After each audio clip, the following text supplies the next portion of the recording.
મારા દાંતમાં ક્યારેક સેન્સિટિવિટી થાય છે અથવા તો રોજ થાય છે. મારું ફેવરિટ ઠંડુ ગરમ ફૂડ હું લઈ શકતો નથી અથવા તો લઈ શકતી નથી. તો શું થયું? કાલે ટીવીમાં એડ આવતી હતી ને ડેન્ટિસ્ટ દ્વારા રેકમેન્ડેડ ટૂથપેસ્ટ કે જેનાથી સેન્સિટિવિટી જતી રહે.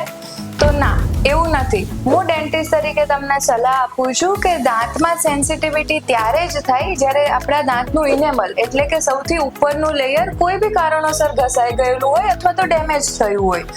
તો એવા દાખલા તરીકે દાંતમાં કોઈ કારણસર સડો થયો હોય અથવા તો દાંત ઘસાઈ ગયા હોય અથવા તો દાંતમાં કોઈ કણી તૂટીને પડી ગઈ હોય ત્યારે આપણા દાંતમાં સેન્સિટિવિટી થાય છે. તો આવી કોઈ તકલીફ હોય તો એનું કોઈ ટૂથપેસ્ટથી નિદાન ના થઈ શકે, એના માટે આપણે એની ટ્રીટમેન્ટ જ કરવી પડે. તો જો તમને બી આવી કોઈ તકલીફ હોય તો આજે 32 પલ્સમાં અમારા એક્સપર્ટ ડોક્ટર્સને કોન્ટેક્ટ કરો.